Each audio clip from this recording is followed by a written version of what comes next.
الحمد لله نحمده ونستعينه ونعوذ بالله من شرور أنفسنا ومن سيئات أعمالنا من يهده الله فلا مضل له ومن يضلل فلا هادي له. اللهم أرنا الحق حقا وارزقنا اتباعه وأرنا الباطل باطلا وارزقنا اجتنابه. اللهم لك الحمد بما خلقتنا ورزقتنا وهديتنا وعلمتنا وأنقذتنا وفرجت عنا. لك الحمد بالإيمان ولك الحمد بالإسلام ولك الحمد بالقرآن ولك الحمد بأهلي والمال والمعافاة. آمين اللهم آمين. الحمد لله رب العالمين والصلاة والسلام على أشرف الأنبياء والمرسلين نبينا محمد وعلى آله وصحبه أجمعين. الله رب لا أشرك به شيئا. اللهم لا سهل إلا ما جعلته سهلا وأنت تجعل الحزن سهلا إذا شئت. اللهم ثبتنا عند الموت بلا إله إلا الله. اللهم اجعلني أحبك بقلبي كله وأرضيك بجهد كله. اللهم اهدني وسددني. اللهم اهدنا وسددنا. اللهم اغفر لي واهدني وارزقني وعافني. أعوذ بالله من ضيق المقام يوم القيامة. آمین اللہم آمین. انشاءاللہ آج جو ہے ہمارا 6 پارٹ ہے جو ہم آج شروع کریں گے انشاءاللہ تعالیٰ. یہ ایمان باللہ اور ایمان کے تقاضے کا لاسٹ سیشن ہوگا. نیکسٹ منڈے سے انشاءاللہ ہمارا نیا ٹاپک جو ہے وہ ہم شروع کریں گے انشاءاللہ. کل کے لیسن کی فیڈ بیک ریفلیکشن، کل کیا پوائنٹ لے کے گئے، کیا سمجھ میں آیا جی؟ اینڈ والے پوائنٹس جو آپ نے لکھنے کے لیے کہے تھے وہ پہلا ہمارا ایمان جتنا اسٹرانگ ہوگا اتنا ہم اپنے آپ کو بہتر بنا سکتے ہیں. نمبر 2 بس تقوی بس چھوڑ دو اللہ کے، believe in Allah. And then third مجھے اردو کا نہیں لیکن کنٹینیوسلی جو کچھ بھی کرنا ہے وہ کنٹینیوسلی بس اللہ پہ اپنا یقین ہے. الحمدللہ ایکسلنٹ. تقوی نہیں وہ توکل ہے. ایمان اینڈ توکل اینڈ دین استقامت انشاءاللہ. الحمدللہ ایکسلنٹ پوائنٹ. ذکر لا الہ الا اللہ الحمدللہ افضل ذکر. کتنوں نے پریکٹس کیا کلمہ لا الہ الا اللہ؟ اس شعوری طور پہ پڑھا کہ اخلاص کے ساتھ جو پڑھے گا تو اللہ تعالیٰ نے کیا کہا تھا کہ جنت میں جانے کی گارنٹی ہے اس بندے کے لیے. اور دلوں کا سکون بھی اللہ کی یاد میں کہ خالصاً اللہ کے لیے پڑھ رہا ہوں. اگر آپ بیٹھ کے پڑھتے ہیں نا، فوکس ہو کے پڑھتے ہیں، تو وہ اس کی اپنی ایک افادیت ہے. چلتے پھرتے جو پڑھ رہے ہیں اس کی ایک اپنی افادیت ہے کہ زبان جو ہے وہ ذکر کر رہی ہے لیکن دماغ کہیں اور ہے. اس کا یہ ہوتا ہے نا جب آپ بیٹھ کے فوکس ہو کے آپ پڑھتے ہیں. ہاں. اور دوسرا یہ بھی ہے، کہتے ہیں کہ تسبیح پکڑنی نہیں چاہیے لیکن تسبیح کا ایک فائدہ ایڈوانٹیج یہ ہے کہ آپ کو کہ آپ کچھ کر رہے ہو، آپ ہاتھ پہ کرنے کی کوشش کرتے ہیں، تھوڑی دیر بعد دماغ میں کچھ اور آ جاتا ہے، you start doing something else. ہاں بس ویسے پڑھ لو. ہاں ہاتھ میں پکڑا ہوا ہو اس کو کاؤنٹ کرتے رہیں. ایک دلچسپی کا مرکز ہے لیکن کہ یہ کہ کاؤنٹ کر کے نہیں، جتنی بھی آپ سے پڑھی جائے، آدھی پڑھی جائے، پوری پڑھی جائے، جتنی بھی دلچسپی سے آپ پڑھ سکیں وہ پڑھیں. ٹھیک ہے الحمدللہ. اور میں نے اپنے لیے لکھا تھا نفع اور نقصان سب اللہ کی طرف سے، ہر حال میں دل کو مطمئن رکھنا ہے. نفع میں بھی ہمارا ہی ہوتا ہے فائدہ، نقصان میں بھی ہمارے لیے اللہ نے کچھ رکھا ہوتا ہے. ہاں لیکن یہ دونوں پوائنٹ ہی ویک ہوتے ہیں. انسان اس میں پھسلنے کا خدشہ زیادہ ہوتا ہے. جب کمزور ہوتا ہے تب بھی وہ نا کمزور پڑ جاتا ہے، اور جب وہ مضبوط ہوتا ہے تو تب بھی وہ حدود کو توڑنے میں. صدقے کے بارے میں ابھی کہا تھا تھوڑا دے اللہ تعالیٰ جو ہے نا نیت کو دیکھتا ہے زیادہ ہو لیکن چپ کے دوسرے ہاتھ کو پتہ نہ چلے. الحمدللہ. دیکھیں ایک ہی محفل میں بیٹھنے والے کتنے لوگ ہیں، ہر ایک کا اپنا اپنا پوائنٹ ہے، اپنی اپنے طریقے سے سمجھ آئی ہے سب کو. سبحان اللہ. سو اللہ سبحانہ تعالیٰ ہمیں عمل کی توفیق عطا فرمائے، آمین۔ تو یہ ہمیں بتا دیا گیا اس طرح سے، جو ہمیں اس حدیث اور سنت سے معلوم ہوتا ہے وہ ہم نے ویسے ہی کرنا ہے، اس سے زیادہ کر لیں تو گناہ نہیں ہے، اتنا کر لیں گے تو اس کا جو افادیت بتا دی گئی ہے تو وہ اس کا اجر ملے گا۔ اور استغفار کا بھی بتایا نا، صبح شام 100 دفعہ منیمم، ہاں، ولا حول ولا قوت، 100 دفعہ تسبیح کر لیں، سبحان اللہ و بحمدہ، سبحان اللہ العظیم کر لیں، اکیلا سبحان اللہ و بحمدہ کر لیں۔ صبح شام کے ساتھ ہی کر لیتے ہیں۔ جی جی جی جی کہ جو استغفار اور درود شریف اور لا الہ الا اللہ یہ سب سے افضل ترین ذکر ہے جی درود شریف بھی افضل ترین یا ذکر حی قیوم برحمتک استغیث۔ جی جی جی جی کہ مطلب یہ سارے ایسے اذکار ہیں جن کے بارے میں ہمیں حدیث ملتی ہیں، اس میں کوئی شک اور ڈاؤٹ نہیں ہے، پورے یقین توکل جو ہے نا اس کے ساتھ کریں۔ روٹین صبح کے ٹائم میں یہ پڑھنا ہے، جیسے میں رکھتی تھی کہ اسکول جا رہی ہوں تو یہاں سے لے کر میں نے چرچ روڈ تک یہ پڑھنا ہے، وہاں سے لے کر میں نے اسکول جانے تک یہ پڑھنا ہے، اس سے ذہن میں ایک چیز رہتا کہ سارے وہ نا آپ کے تھوڑے تھوڑے سارے ذکر ہو جاتے ہیں تو تھوڑی سکون مل جاتا ہے کہ الحمدللہ کچھ نہ کچھ کر لیا، 100 ٹائم نہیں کر سکی لیکن کچھ تو کچھ کر لیا نا میں نے۔ ہاں، اس میں بھی وہ جو ہاتھ میں تسبیح ہوتی ہے نا وہ پکڑ لیا، آئی ڈونٹ نو، میں پہلے اس چیز پہ بلیو نہیں کرتی تھی لیکن it does make difference, big difference بناتا ہے۔ ہاں، بھول جاتی ہو تسبیح ہاتھ میں نا، آپ کو نارملی یاد آتا ہے میں نے کچھ کرنا ہے، آپ بے شک جتنے مرضی 2-4 دن کریں گے دین بیک ٹو نارمل اگین، شیطان نہیں فوکس ہونے دیتا نا۔ میں بھی اس طرح ہوا میرے ساتھ، پھر میں تسبیح کرتے پھر فوکس۔ ہاں، تسبیح یہ نہیں کہ میں نے کاؤنٹنگ کے لیے I never look at the تسبیح، لیکن ڈسٹنس میرا وہی ہوتا ہے، لیکن یہ کہ میرے ہاتھ پہ I need to do something, اگر نہیں ہے تو پھر کچھ اور کرنے لگ جاؤں گی، کچھ سننے لگ جاؤں گی، مطلب میری جو ہے نا اٹینشن کہیں اور لگ جائے گی۔ سو آئی ڈونٹ نو، مجھے یہ بینیفٹ مل رہا ہے، میں یہ نہیں کہہ رہی کہ آپ بھی کریں، ہر ایک اپنا اپنا فوکس ہے نا۔ مجھے بھی عادت ہے کہ میں تسبیح کے بغیر نہیں پڑھ سکتی، ہاتھ پہ پورے بھول جاتی ہوں، ویسے چلتے پھرتے مجھے نہیں اچھا لگتا کہ میرے ہاتھ میں تسبیح۔ چلتے پھرتے جب آپ کام کر رہے ہوتے ہیں نا تو تسبیح پکڑی بھی نہیں جاتی، یہ وہی ہوتے ہیں جب آپ نے کوئی اتنا مشقت والا کام نہیں کرنا ہے تو آپ نے ویسے ہی مطلب کشن ادھر ادھر کر رہے ہیں یا چھوٹی موٹی کام کر رہے ہیں پھر تو ٹھیک ہے، لیکن بیٹھ کے جب آپ تسلی سے کرنا چاہتے ہیں نا، میں تب کہہ رہی ہوں فوکس کرنا چاہ رہے ہیں نا، آپ انگلیوں پہ بھی کریں اور ساتھ ساتھ میں آپ انگلی کر لیں، ساتھ ساتھ میں اس کو دباتے جائیں، پتہ ہو کہ میں نے کچھ کر رہی ہوں۔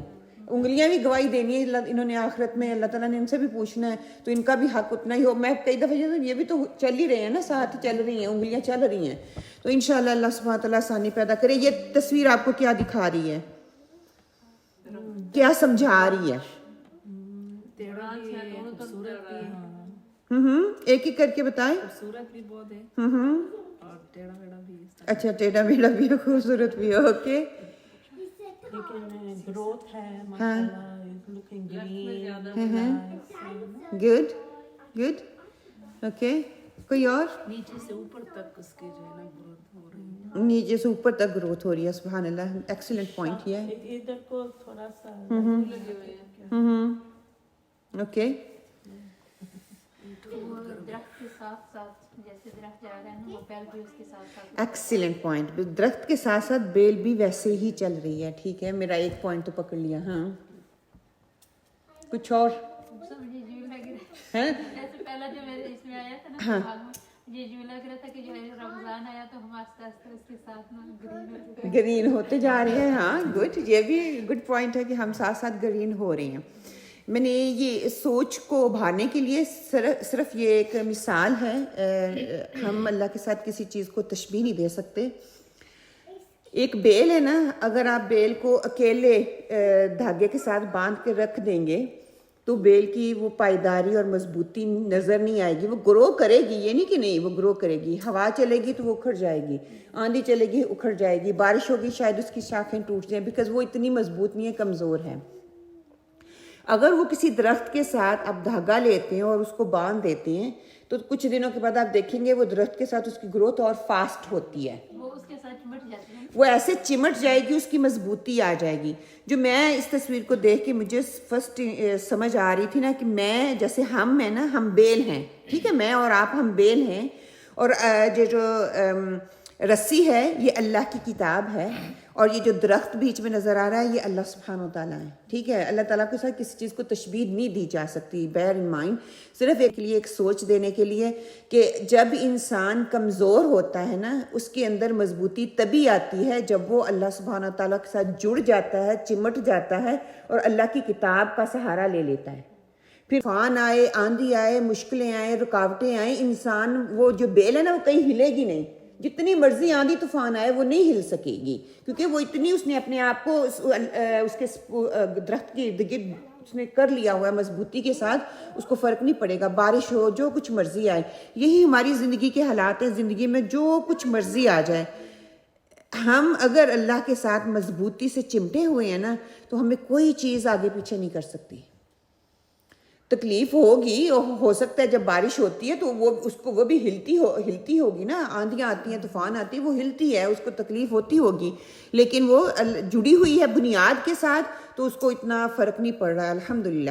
باجی بیل کا مطلب یہ بیل ایسی ہوتی ہے مطلب کہ چھوٹی سی وہ درخت کے ساتھ چڑھ جاتی ہے, وہ اتنی مضبوط نہیں ہوتی, بالکل سافٹ سی ہوتی ہے, رسی کی طرح ہی ہوتی ہے, لیکن اس کے اوپر شاخیں ہوتی ہیں. آپ نے ادھر دیکھا کئی گھروں کے باہر بھی وہ لگی ہوئی آکاش بیل لگی ہوئی ہوتی ہے, وہ سارے گھر کو انہوں نے اس نے لپیٹا ہوا ہوتا ہے. آکاش بیل جو ہوتی ہے نا, ٹری کے اوپر سے جی جی جی جی, بہت زیادہ نا وہ اس کی گروتھ بہت زیادہ ہوتی ہے آکاش بیل کی. کہتے ہیں کہ وہ جس درخت کے ساتھ چمٹ جاتی ہے درخت کو تباہ کر دیتی ہے. امر بیل جو اسی کو ہی کہتے ہیں. اچھا خیر, انشاءاللہ آج جو ہمارا آخری ٹاپک ہے اس پہ ہم بات کر لیتے ہیں. سورہ صف کی آیت نمبر 2 ہے, انشاءاللہ ہم سب مل کے اس کو پڑھ لیتے ہیں. بسم اللہ الرحمن الرحیم. یا ایہا الذین آمنوا لم تقولون ما لا تفعلون.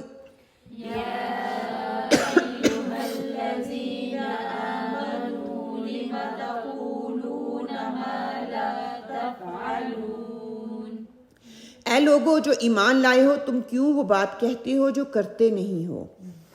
کہ یہ سورہ صف جو ہے نا بہت ہی اچھی, بہت ہی پیاری سورت ہے. اس میں اللہ سبحانہ تعالیٰ نے صف جس کی سیدھی نہیں ہوگی نا تو اس کا کام بھی سیدھا نہیں ہوگا. صف کے بارے میں یہ واحد صورت ہے جس میں پوری کی پوری صورت اللہ سبحانہ تعالیٰ نے صف بندی کے اوپر جو ہے نا نازل فرمائی. لائن یا تنظیم کہہ لیں, یا ہر چیز منظم طریقے سے کرنا, اس کے لیے خاص کر دین کا کام کرنے کے لیے آرگنائز ہونا بہت ضروری ہے. اس صورت کا خلاصہ ہے. ٹیم ورک کے لیے بہترین رولز جو ہیں ہمیں اس میں ملتے ہیں کہ جو عمل کرے گا وہ کامیاب ہو جائے گا, جو نہیں کرے گا وہ ناکام ہو جائے گا.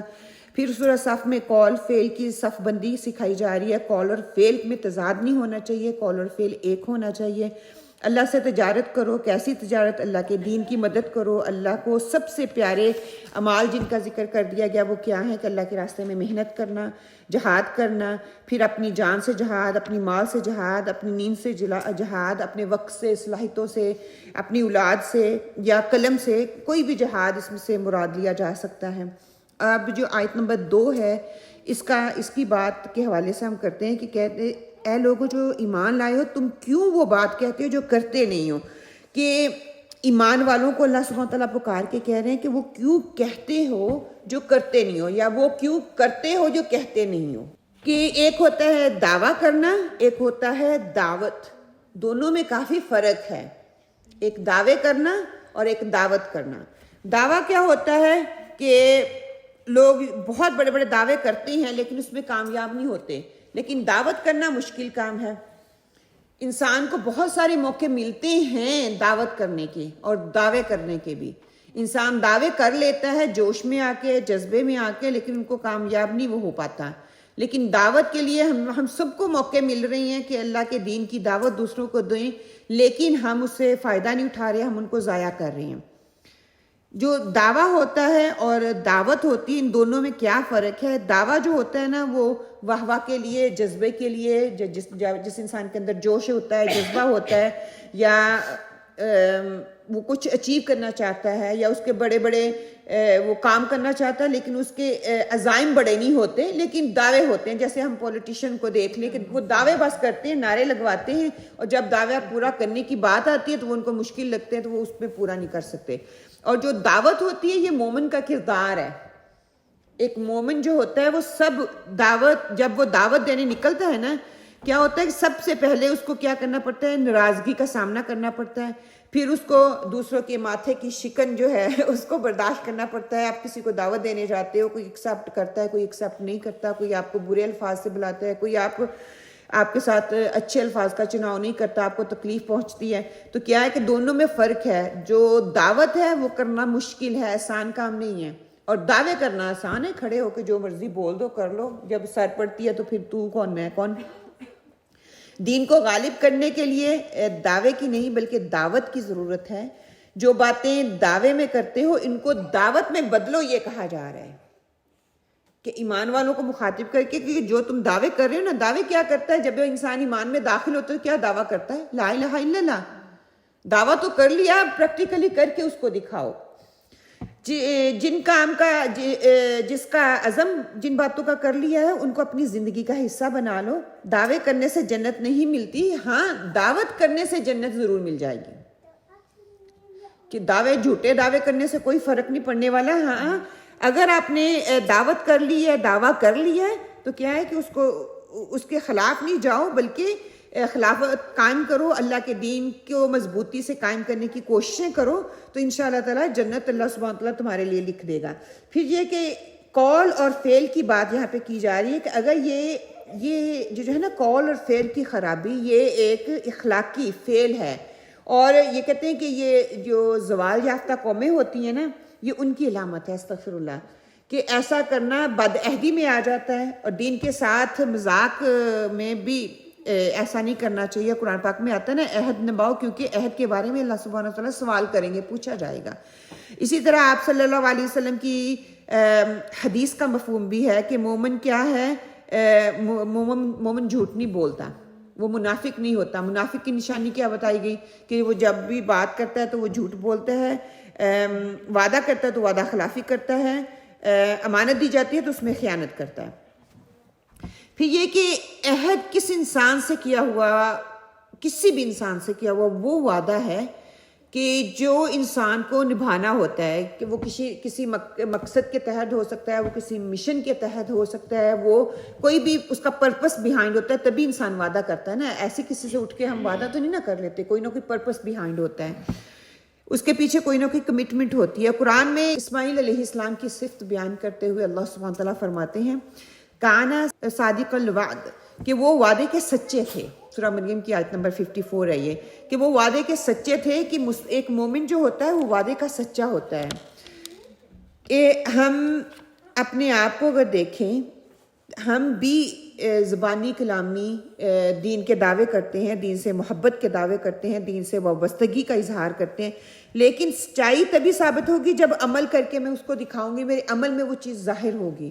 میرے دعوے، میری وابستگی، میری محبت اس وقت تک میرے کام نہیں آئے گی جب تک کہ اس کا اظہار نہ ہو جائے، جب تک میں اس دوسروں کو دکھا نہ دوں کہ ہاں میں دین سے میری یہ محبت ہے، وہ دوسروں کو نظر آئے.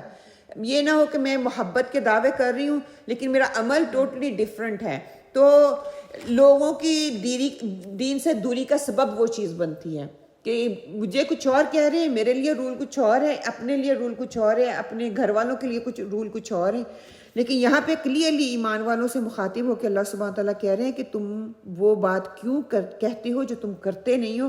جو قول اور فعل کا تضاد ہے اس سے منع کیا جا رہا ہے. یہ ایک اخلاقی بیماری ہے کہ جو تم کر سکتے ہو وہ زبان تمہاری ادا کرے، جو نہیں کر سکتے پہلے اپنے آپ کو اس قابل کر لو تاکہ زبان سے جو ادا کر رہے ہو وہ آپ کے عمل میں بھی یاد ہے. اگلی سورہ انفال آیا نمبر 20 ہے انشاءاللہ. یا ایہا الذین آمنوا اطیعوا اللہ ورسولہ.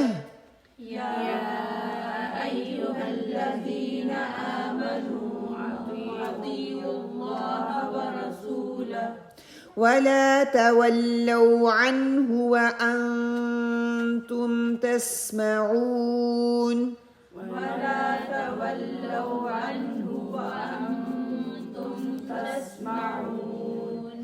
اے ایمان لانے والو، اللہ اور اس کے رسول کی اطاعت کرو اور حکم سننے کے بعد اس سے سرتابی نہ کرو.